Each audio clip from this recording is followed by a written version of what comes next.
Guys, welcome to our channel in Focus Study. In this video, we will discuss some important question of ECU 11, that is element of income tax. ठीक है, बहुत एक तरह से बोले important, ये एक तरह से सब्जेक्ट्स भी बोल सकते हैं और थोड़ा सा डिफ़िकल्ट भी होता है बहुत लोगों के लिए। कौन से में बैक बहुत लोगों के आते हैं, बैक मतलब क्या बोलूँ मैं, आती है। क्योंकि इग्नू के एक तो स्टडी मटेरियल जो है वो उसमें जो डेफिनेशन है इसकी ज़्यादा प्रॉपर नहीं है। ठीक है, और क्या पढ़ना है क्या नहीं पढ़ना है तो हमें कोई बताता भी नहीं इग्नू में। ठीक है ना, क्लासेस होती हैं प्रॉपर। ठीक है, तो डिस्कस करते हैं कि हम क्या क्या क्वेश्चन कर लें जिससे हम पास हो सकते हैं। ठीक है, आपका ये इजी हो जाए इसके लिए मैंने एक और चीज़ इसमें ऐड करी है। जो क्वेश्चन कितने बार पेपर में आए हुए हैं वो मैंने आगे लिख दिया है। ठीक है, like what do you mean by पकुटीज़।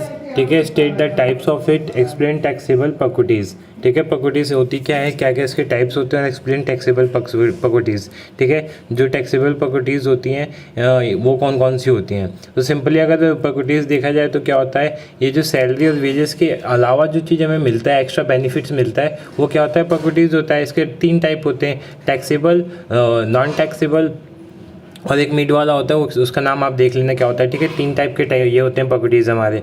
फिर एक्सप्लेन द टैक्सेबल पकुटीज़। जो टैक्सेबल पकुटीज़ होते हैं उनको एक्सप्लेन करना है, तो कम से कम आपको 6-7 तो सारे एग्जांपल याद कर रहे हैं, क्योंकि कौन कौन से पकुटीज़ टैक्सेबल होते हैं, कौन से नॉन टैक्सेबल होते हैं, कौन से एक तरह से उस पर कंडीशन होती है, तो वो कंडीशनल पकुटीज़ बोल सकते हो उसको। ठीक है, तो 3 टाइप हमारे यहाँ से हो गए।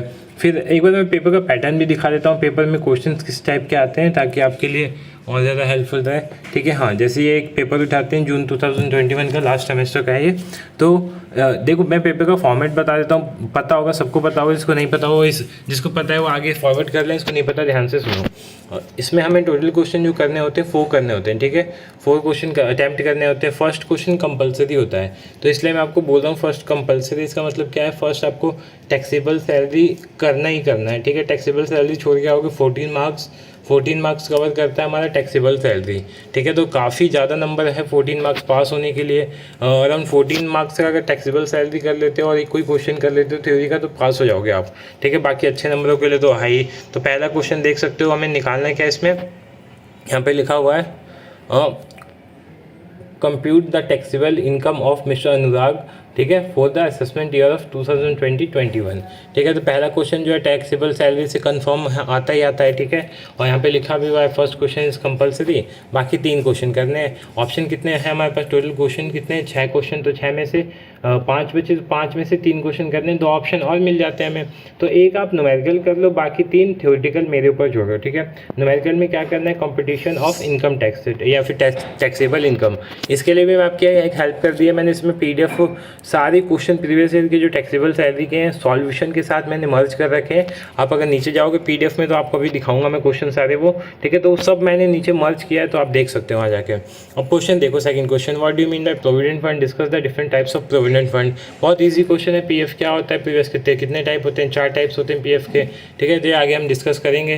फिर उसके बाद क्वेश्चन आता है कि आपका determination of annual value of house. ठीक है, एनुअल वैल्यू ऑफ हाउस पे भी आता है, तो ये भी आप कर सकते हो अगर करना चाहो तो। ठीक है, ये पिछले से सेमेस्टर में भी आया था, लाइक ये जो अभी जो हुआ था फैब में हुआ था, इसमें भी आया था। फिर the incident of income tax depend upon the resident status of an SSC।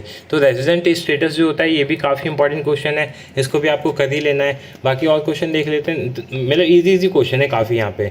फिर right short note on following. ठीक है, किसी भी 2 पे क्या करना है, नोट्स लिखना है। तो इस शॉर्ट नोट्स के लिए मैंने इस वीडियो में ऐड नहीं किया, क्योंकि शॉर्ट नोट्स वाली वीडियो मैंने ऑलरेडी अपडेट कर दी थी। तो आप जो ये प्रीवियस मैंने अराउंड 2-3 महीने पहले एक वीडियो डाली थी, उसमें आप शॉर्ट नोट्स देख सकते हो, वहाँ पर मैंने शॉर्ट नोट्स अपलोड कर रखे हैं। ठीक है, प्रीवियस ईयर एक शॉर्ट नोट्स में इंपॉर्टेंट हो जाता है deduction of tax at source, TDS जिसको बोलते हैं। ठीक है, दैट कम रिटायरमेंट ग्रेजुएटी होता है। फिर resident status of HUF Indo undivided family. ठीक है, तो ये देखो एक क्वेश्चन, 2 क्वेश्चन यहाँ से न्यूमेरिकल के दिखे, प्रैक्टिकल के 1 क्वेश्चन, सर थ्योरेटिकल के 1 क्वेश्चन, 2 क्वेश्चन और एक हमारा प्रोविडेंट फंड। 3 क्वेश्चन आप इजीली कर सकते हो इसके, बाकी 1 क्वेश्चन ये। ठीक है, अगर 3 क्वेश्चन आप करते भी हो, ये भी छोड़ते हो, तो आपका नंबर काउंट करो। 12 मार्क्स का यहाँ से आपका गेन होगा, 6 मार्क्स यहाँ, 12 और 6 18 मार्क्स, और यहाँ से जो ये पकुटीज़ वाला था 12 मार्क्स का। ठीक है, तो आप यहाँ से 18 और 12 मार्क्स कितने हो जाएंगे आपके 20 और 26, तो 26 मार्क्स तो कर सकते हो आप इजली। बाकी ये क्वेश्चन आपको करना होगा, तो मैं आपको इसकी ट्रिक बताता हूँ। अगर आपके पास टाइम नहीं है, आप नहीं कर सकते, तो सिंपली आप इसका फॉर्मेट याद करो। स्टार्टिंग का तो कुछ ना कुछ करोगे तो इसमें फॉर्मेट के भी मार्क्स मिलते हैं, तो 14 मार्क्स में से आपको 6-7 मार्क्स ईजिली मिल जाएंगे। तो हमारे वहाँ पर 26 मार्क्स हुए थे, 26 में 6 और ऐड करो 30 मार्क्स, ठीक है। तो ये मैं किसके लिए बता रहा हूँ, जिनको पास होना है, ठीक है, क्योंकि इसमें बहुत लोगों को बस पास होना होता है, तो ये पास होने वालों के लिए बता दूँ। बाकी जिसको अच्छे नंबर चाहिए हो तो ऑब्वियसली बात है, वो 1 महीने पहले से ही टैक्सेबल सैलरी निकाल के बैठा होगा, कैसे निकालते हैं, ठीक है। जब बाकी जिनको पास होना है, जो 1 महीने पहले या 1 हफ्ते पहले या 1 दिन पहले स्टार्ट कर रहे हैं अपनी प्रिपरेशन, उनके लिए ये ट्रिक है, ठीक है। तो वो यूज़ करना है ट्रिक। आते हैं अपने इंपॉर्टेंट क्वेश्चन की PDF पे, ठीक है। सो हमारा पहला क्वेश्चन था प्रॉपर्टीज़। मैंने आपको बताया, देखो ये आया हुआ है पेपर में 7 बार आया हुआ है, ठीक है। तो बहुत इंपॉर्टेंट क्वेश्चन है, आपको इसको तो रट के चले जाना है। फिर how properties are taxable in non category, important question ये भी है। फिर अगला क्वेश्चन है, what do you mean by annual value of house property, how is it determined. Annual value of house property होती क्या है, इसको डिटरमाइन कैसे करते हैं। प्रीवियस ईयर में अभी आपको मैंने ये क्वेश्चन दिखाया ना, ये आता है, ठीक है, 5 बार आया हुआ है प्रीवियस ईयर में, तो इसके मायने से इंपॉर्टेंट हो जाता है। और ये मैंने प्रीवियस ईयर जो लिए ना, ये मैंने 2014 के बाद से लिए, ठीक है। तो अभी उसके पहले भी बहुत बार आ चुके हैं, तो वो मैंने लिए नहीं है, तो वो देख लेना आप, ठीक है, कितने बार आया हुआ है। ये सारे इंपॉर्टेंट क्वेश्चन है आपके हिसाब से, ठीक है। अब इनके आंसर्स कहाँ मिलेंगे। एनुअल वैल्यू वाला मैंने आंसर लास्ट में ऐड किया है, तो मैं लास्ट में दिखाता हूँ, ठीक है, जो क्योंकि मैंने ऑलरेडी बहुत सारी वीडियो बना रखी हैं इसके लिए, ठीक है। तो वो वीडियो भी आप देख सकते हो। बाकी मैं आपको दिखा देता हूँ एनुअल वैल्यू वाला।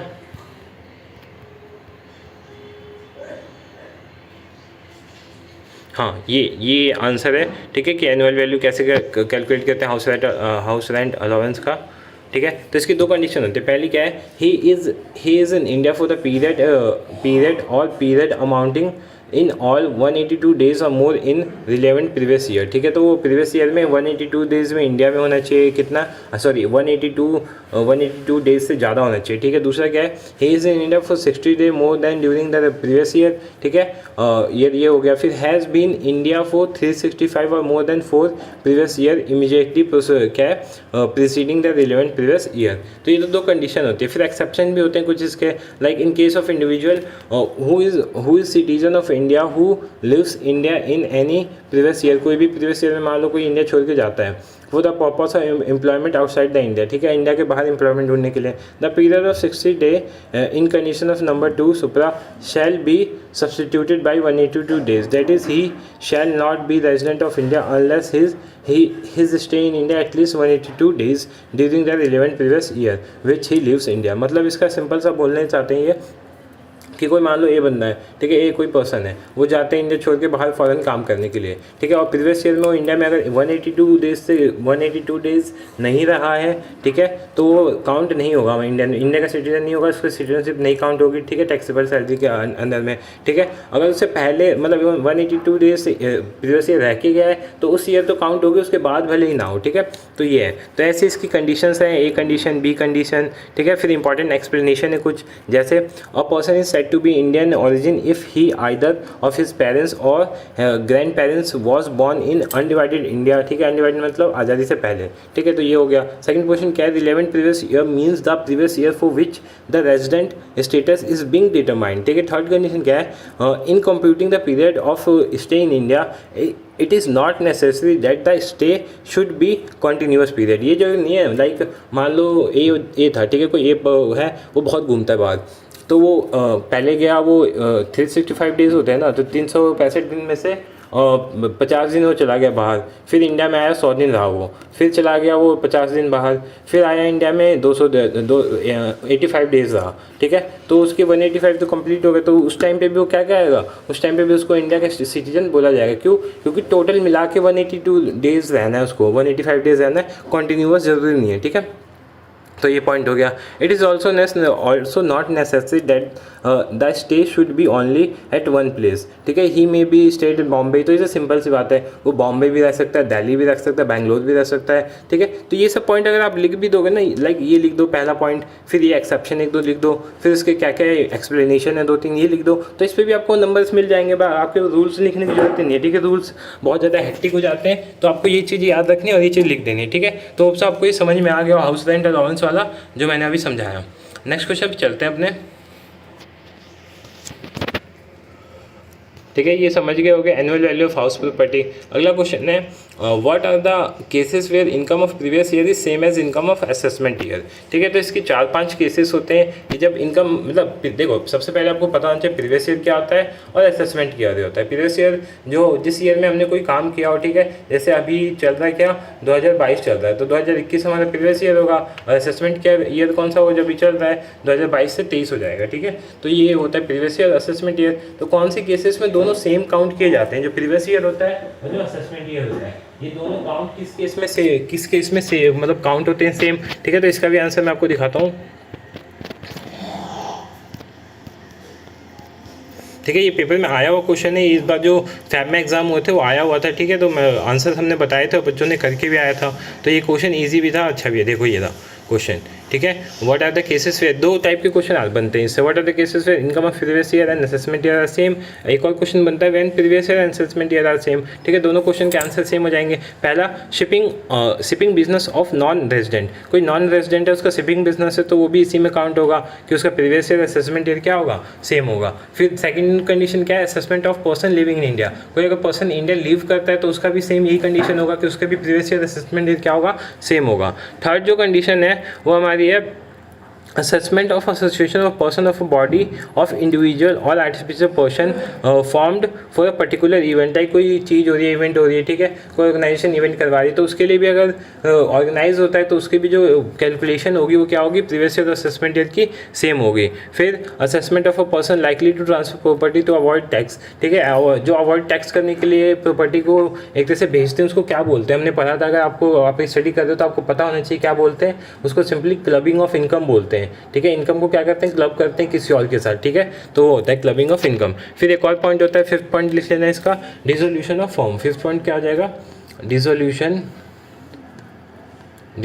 Of form. ठीक है, डिसोल्यूशन ऑफ फॉर्म, मान लो फॉर्म डिसॉल्व हो रहा है तो उसमें भी प्रीवियस ईयर और असेसमेंट ईयर क्या होता है, सेम होता है। नेक्स्ट क्वेश्चन पे आते हैं। ठीक है, ये इतने क्वेश्चन तो आपको क्लियर हो गए होंगे, ये हो गया। ठीक है, फिफ्थ क्वेश्चन देखते हैं, how to be determine resident of an individual. ठीक है, रेजिडेंट ऑफ एन इंडिविजुअल कैसे डिटरमाइन करते हैं। ठीक है, मैंने शायद क्वेश्चन तो ऊपर नीचे कर दिया, ये फिफ्थ क्वेश्चन है ना जो मैंने बताया रेजिडेंट वाला, ये था इसका आंसर। ठीक है, फिफ्थ क्वेश्चन का रेजिडेंट वाला आंसर है, और जो ये हमारा कहाँ गया, थर्ड क्वेश्चन है ना हाउस रेंट प्रॉपर्टी, ये मैं नीचे दिखा दूंगा, वो आप देख लेना। ठीक है, सिक्स क्वेश्चन देखते हैं, how to find residence status of HUF, Hindu undivided family का जो रेजिडेंस स्टेटस होता है वो कैसे फाइंड करते हैं, तो उसमें भी यही पॉइंट्स कुछ लिख सकते हो। ठीक है, बाकी मैं आंसर आप नीचे आपको PDF में दे दूंगा, आपसे डाउनलोड कर लेना। How to compute allowance under the head of salary under income tax act 1961। ठीक है, तो जो अलाउंस होते हैं वो कैसे वो करते हैं, तो इसका सिंपल मेथड बताऊँ, थोड़ा सा आपको इसमें याद करना होगा, बाकी आप सिंपली 3 चीज़ें याद कर सकते हो जो ये सैलरी में होती है ना। अलाउंस 3 टाइप की होते हैं, फुल्ली टैक्सेबल, ठीक है, और एक तो होता है फुल्ली टैक्सेबल और एक होता है कि अनटैक्सेबल बोल सकते हो। ठीक है, जिस पे टैक्स नहीं लगता है, और एक होता है पार्शियल टैक्सेबल। तो तीनों आपको तीनों की लिस्ट याद करनी है, तीनों की लिस्ट मैंने यहाँ पे वैसे दे रखी है आई थिंक। ठीक है, मैं दिखा देता हूँ एक बार,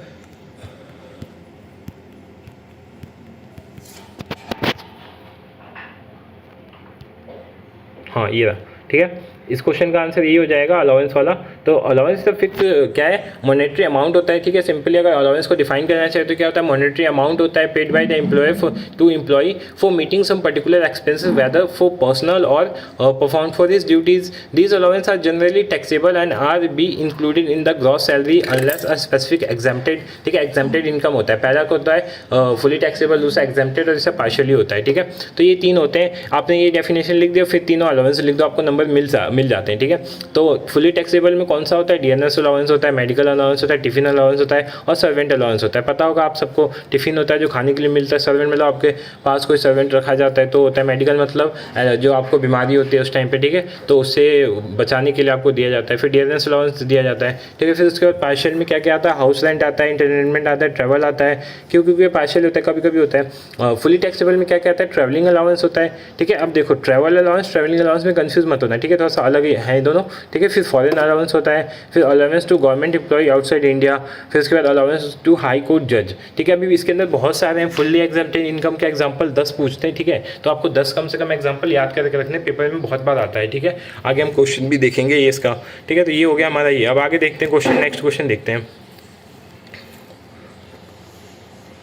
ये तो हो गया हमारा सैलरी वाला हो गया। 7th क्वेश्चन ये भी 2 या 3 टाइम्स आया हुआ क्वेश्चन है, जो इसके अंदर फुल्ली एग्जेम्प्टेड इनकम है ना, ये कई बार आ रखा है, ये 5-6 बार आ रखा है, तो इसको मार्क कर लेना। फिर define profit in lieu of salary. Profit in lieu of salary क्या होता है? ऐसी सैलरी जो हमें क्या होता है सैलरी के अलावा मिलती है, ठीक है, तो ये profit in lieu of salary बोल सकते हो उसको, ठीक है। 9th क्वेश्चन देखते हैं, define provident fund, state kinds of provident fund. Provident fund क्या होता है, इसके कितने टाइप होते हैं? तो प्रोविडेंट फंड सिंपली होता है कि जब आप कोई वर्क करते हो वहाँ पे आपका एम्प्लॉय जो आपके सैलरी से कुछ पार्ट कट करके कहीं जमा कर देता है, उसके बदले आपको क्या मिलता है? इंटरेस्ट मिलता है। तो प्रोविडेंट फंड होता है, पीएफ बोलते हैं इसको शॉर्ट फॉर्म में, और इसके 4 टाइप्स होते हैं, ठीक है। वो 4 टाइप्स हम डिस्कस करेंगे अभी इस वीडियो में, देखते हैं नीचे, ठीक है। मैंने एक ये भी आंसर डाल रखा है और एक मैंने अच्छा सा आंसर भी डाल रखा है, तो ये भी इसी पीडीएफ में होगा, ढूंढ लेना आप, ठीक है। तो देखो सिंपली अगर प्रोविडेंट फंड को डिफाइन करें तो प्रोविडेंट फंड क्या होता है? स्कीम होती है, वेलफेयर स्कीम होती है, किसके लिए? एम्प्लॉयज़ के बेनिफिट के लिए, ठीक है। Under the scheme certain sum is deducted by the employer from his employee's salary as his contribution to provident fund every month, ठीक है। The employer also contribute certain percentage of salary of employ to the provident fund. These contribution are deposit और invested. ये जो contribution था उसको deposit कर देते हैं, इन्वेस्ट करते हैं। Interest earned on these investment is credited to provident fund account of employer. The balance thus keeps accumulating year after year. The times of retirement or resignation the क्या है accumulated amount is given to employee, ठीक है। तो ये होता है simply क्या होता है, आप कोई वर्क कर रहे हो तो उसमें आपकी सैलरी से कुछ पार्ट जमा होता है, एम्प्लॉयर की सैलरी से कुछ पार्ट जमा होता है, ठीक है, उस पर इंटरेस्ट मिलता है आपको सिंपली, ठीक है। टाइप्स कितने होते हैं इसके? 4 होते हैं, statutory provident fund, recognise, unrecognise, और लास्ट होता है पब्लिक प्रोविडेंट फंड, ठीक है। अब स्टैट्यूटरी में क्या होता है? सिंपली होता है गवर्नमेंट इस पे क्या करती है, गवर्नमेंट जो गवर्नमेंट के एम्प्लॉय होते हैं, सेमी गवर्नमेंट होते हैं, उनके लिए होता है। रिकॉग्नाइज में क्या होता है? Recognise provident scheme is scheme to help the employ,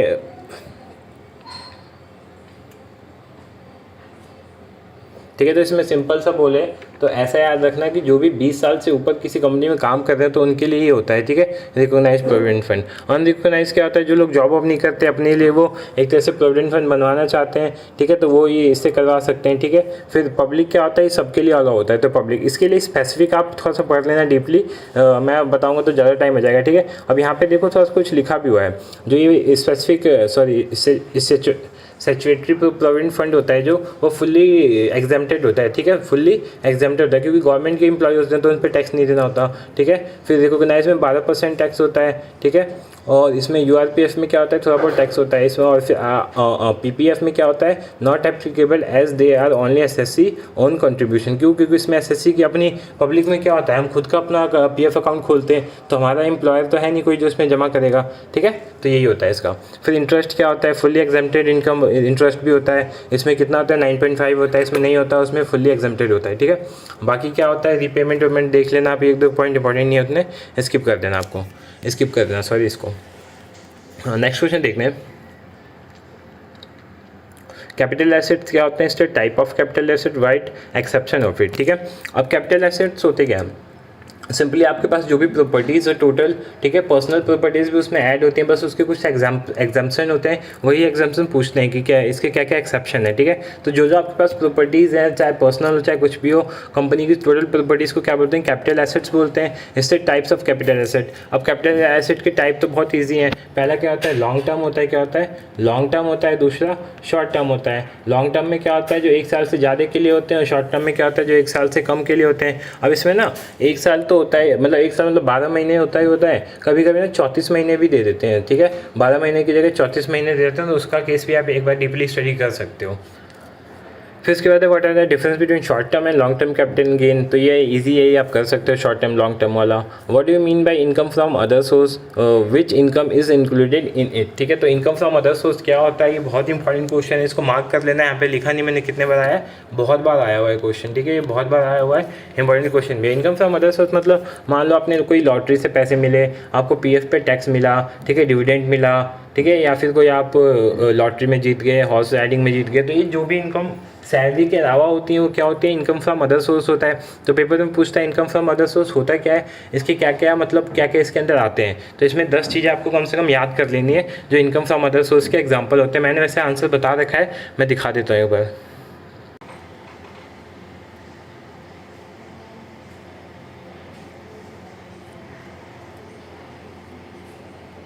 ठीक है। तो आप देख सकते हो मैंने बताया था वो जो इनकम फ्रॉम अदर सोर्स होते हैं यही होता है lottery, horse races, crossword puzzle, card games, gambling, betting. ठीक है, तो ये सब क्या होते हैं इनकम फ्रॉम अदर सोर्स में आ जाते हैं। ठीक है, तो ये नोट कर लेना आप। ठीक है, नेक्स्ट क्वेश्चन देखते हैं हम। ये तो हो गया इनकम फ्रॉम अदर सोर्स हो गया। नेक्स्ट क्वेश्चन देखते हैं अपना।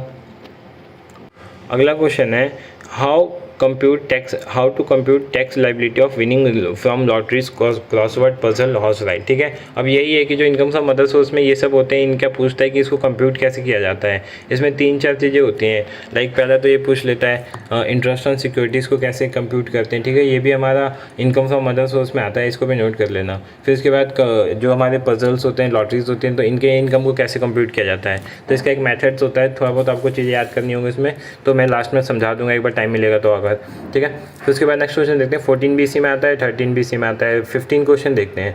15 हमारा क्वेश्चन क्या है, what do you mean bye clubbing of income. ठीक है, तो ये तो बहुत ईजी टॉपिक है क्लबिंग ऑफ इनकम। इसका मतलब क्या होता है सिंपली मैं आपको समझा देता हूँ। क्लबिंग ऑफ इनकम, मान लो आप और मैं हूँ, ठीक है, आप बहुत अमीर हो, ठीक है, पैसे वाले हो, खूब पैसे लुटाते हो आप, ठीक है, बट आप कंजूसी क्या करते हो कि आप जब आपको टैक्स देना होता है तो आप क्या करते हो, आप ए हो, ठीक है, आप ए हो, मैं बी हूँ, ठीक है, आपके पास बहुत सारे पैसे हैं। ये मान लो 1 पैसा, 2 पैसा, 3 पैसा, 4 पैसा, 5 पैसा और 6 पैसा। आपके पास ये, मेरे पास एक ही पैसा है। ठीक है, अब आपको 6 पैसे पे टैक्स देना पड़ेगा, बट आप टैक्स से बचने के लिए अभी जो 3 पैसे हैं ना आपके, ये जैसे ही आपको टैक्स देना का टाइम आ रहा है, आप 3 टैक्स मेरे पास भेज दे रहे हो।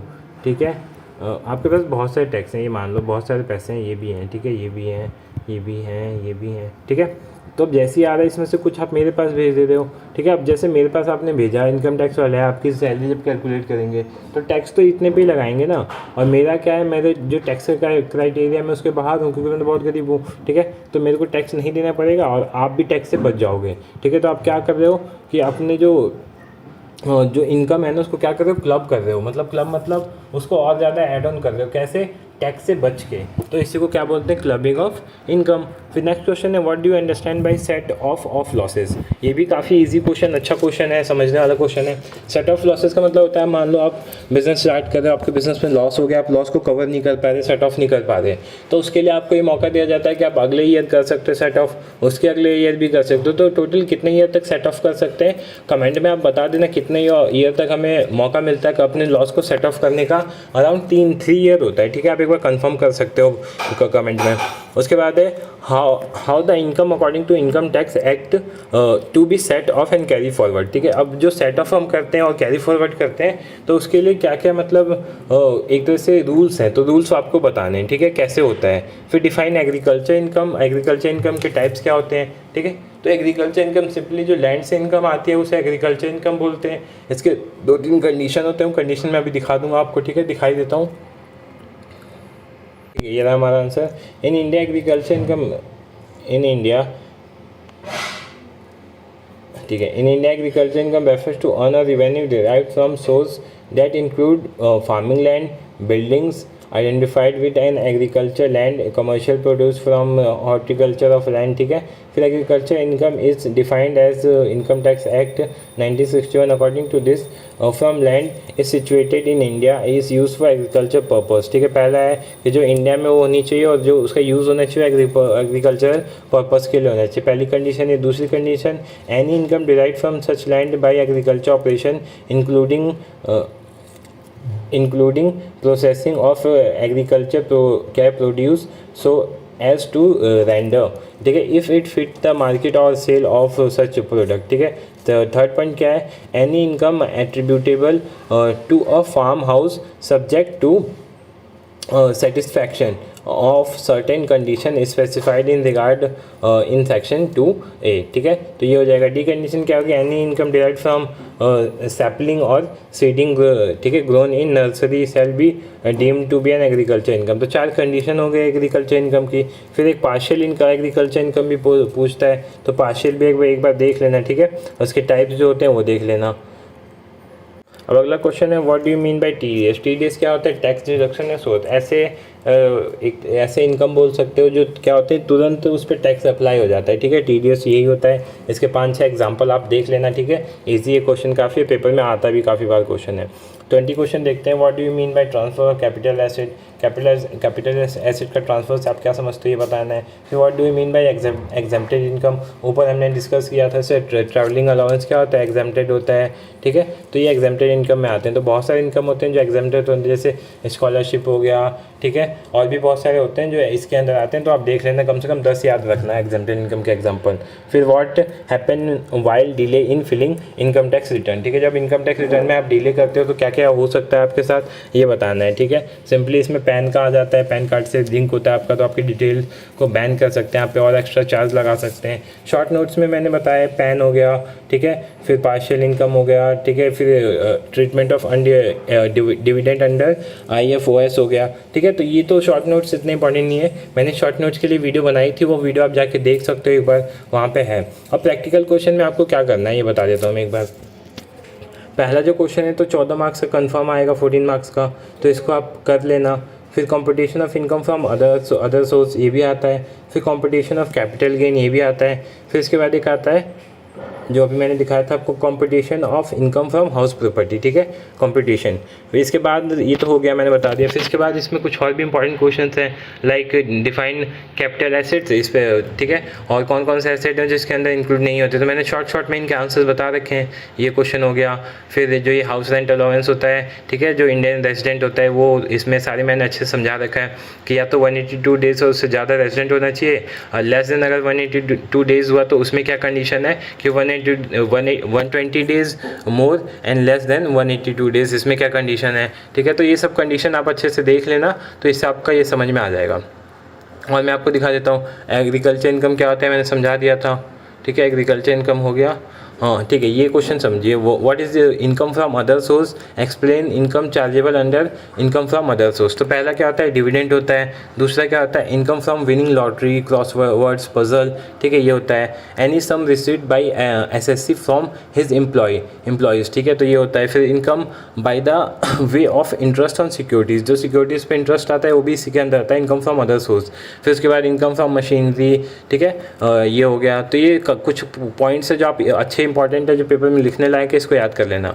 What do you mean bye set off and carry forward of losses, ठीक है, मैंने समझा दिया। आप अगर रीड करना चाहो मैं एक बार समझा देता हूँ दोबारा से। Set off losses means setting off losses against the income of the same year, जो सेम ईयर का इनकम होता है उसको सेट ऑफ करना आता है। Where it is not possible to set off the losses during the same assessment year, ठीक है, अगर सेम असेसमेंट ईयर में हम सेट ऑफ नहीं कर पाते, ठीक है, तो same assessment year which they occurred so much of loss as has not been set off set off out a certain specific losses can be carried forward for being set off against his income in succeeding years, providing the loss have been determined in pursuance of a return filled by SSC within the time allowed, ठीक है। तो simple इतना English देखने की जरूरत नहीं, मैं समझा देता हूँ कि वही होता है इसमें कि आप अगर आप सेट ऑफ अपना नहीं कर पाते, ठीक है, उसको कवर नहीं कर पाते, तो आप नेक्स्ट ईयर में कर सकते हो कवर, ठीक है। फिर सेटलमेंट क्या होता है, विनिंग ऑफ, ये वाला जो क्वेश्चन मैंने पूछा था यहाँ पे दे रखा है, ये देख लेना आप। फिर प्रोविडेंट फंड, ये तो हमने कर लिया, ठीक है, ये हो गया हमारा question. Income from income deducted TDS वाला क्वेश्चन ये रहा, ठीक है। TDS में क्या क्या आते हैं एग्जांपल्स देख सकते हो आप। सैलरी हो गया, सैलरी जैसे मिलेगी कट के मिलती है। प्रोफेशन फ़ी हो गई, ठीक है, कमीशन हो गया, उसके बाद क्या हो गया, रेंट हो गया। तो ये सारे क्या होते हैं, TDS के एग्जांपल्स होते हैं। डिविडेंड हो गया, इंटरेस्ट ऑन सिक्योरिटीज़, कमीशन और ब्रोकरेज हो गया, ठीक है। Payment in respect of life insurance policy हो गया, interest other than interest on securities हो गया। तो ये पॉइंट है। फिर पर्सन क्या होता है, शॉर्ट नोट में पर्सन पूछता है। SSC क्या होता है, SSC देख लेना आप एक बार। फिर प्रीवियस ईयर असेसमेंट डेट कब सेम होती है, मैंने समझा दिया था आपको, ठीक है। तो ये बॉन्ड वाशिंग ट्रांजेक्शन, ये इंपॉर्टेंट है, मैंने वहाँ से मेंशन करना भूल गया, ये आप देख लेना। तो understand bond washing transaction, first we have to get understand the what people use to do earlier before law introduced, ठीक है। तो सिंपली बॉन्ड वाशिंग क्या होता है, देखो, bond washing transaction are deal with the section 94 of income tax act section has been introduced to capture the tax evaders who just do a single transaction at the end of the year to avoid payment of tax or particular transaction, ठीक है। तो यही होता है bond washing transaction. इसमें भी वही होता है, हम जो अपने शेयर्स क्या करते हैं किसी और को दे देते हैं ताकि हमें टैक्स ना देना पड़े, यही होता है, ठीक है। उसके बाद कुछ और इंपॉर्टेंट क्वेश्चन ये हमने ऊपर डिस्कस कर लिया। What do understand by exempted income, और 8 को इसके एग्जांपल देने हैं। फिर कैपिटल गेन मतलब शॉर्ट टर्म और लॉन्ग टर्म कैपिटल गेन में क्या डिफरेंस होता है, फिर पॉकेटिस क्या होती है, सब हमने डिस्कस कर लिया है। What are exempted income, full exempted income के एग्जांपल यहाँ पे दिए हुए हैं, तो आप नोट डाउन कर सकते हो। फिर ठीक है, शॉर्ट नोट्स में ये क्वेश्चन कुछ कर लेना, बहुत इंपॉर्टेंट है शॉर्ट नोट्स वालों के लिए। ठीक है, पैन क्या होता है, कैजुअल इनकम तो बहुत बार आता है, इस बार भी आने के चांस है, मोस्ट इंपॉर्टेंट में आता है, इसको कर लेना। ग्रेजुइटी क्या होता है, ठीक है, फिर HUF क्या होता है इसका, फिर फ्रिंज बेनिफिट टैक्स क्या होता है, प्रीवियस ईयर क्या होता है, असेसमेंट ईयर क्या होता है, TDS क्या होता है, रेजिडेंट स्टेटस ऑफ HUF क्या होता है। ठीक है, ये क्वेश्चंस इंपॉर्टेंट है शॉर्ट नोट्स के लिए, इसको आप करके जाना। बाकी ये मैंने प्रैक्टिकल्स के क्वेश्चन बोले थे, यहाँ दे रखे मैंने। ठीक है, तो सारे प्रीवियस ईयर के मोस्ट ऑफ जो हैं वहाँ पे मैंने यहाँ पे सारे मेंशन कर रखे, ताकि आपके लिए क्या हो जाए, हेल्पफुल हो जाए। तो बहुत सारे क्वेश्चन है, पेपर भी देख सकते हो, क्वेश्चंस भी देख सकते हो, यहाँ पे सब कुछ यहाँ पे मेंशन कर रखा है। ठीक है, तो आप वीडियो को पूरा देखना, फिर जाके डाउनलोड करना PDF। ठीक है, आप लोग PDF के पीछे भागते हो तो अच्छी बात नहीं होती, PDF के पीछे नहीं भागना चाहिए। ठीक है, लगभग सारे आंसर्स में मेंशन है। ठीक है, जितना भी हो सके। अब शॉर्ट नोट्स में भी मैंने कुछ दे रखे हैं, तो ये भी आप शॉर्ट नोट देख सकते हो। ठीक है, ये भी अच्छे शॉर्ट नोट्स हैं, इंपॉर्टेंट भी हैं।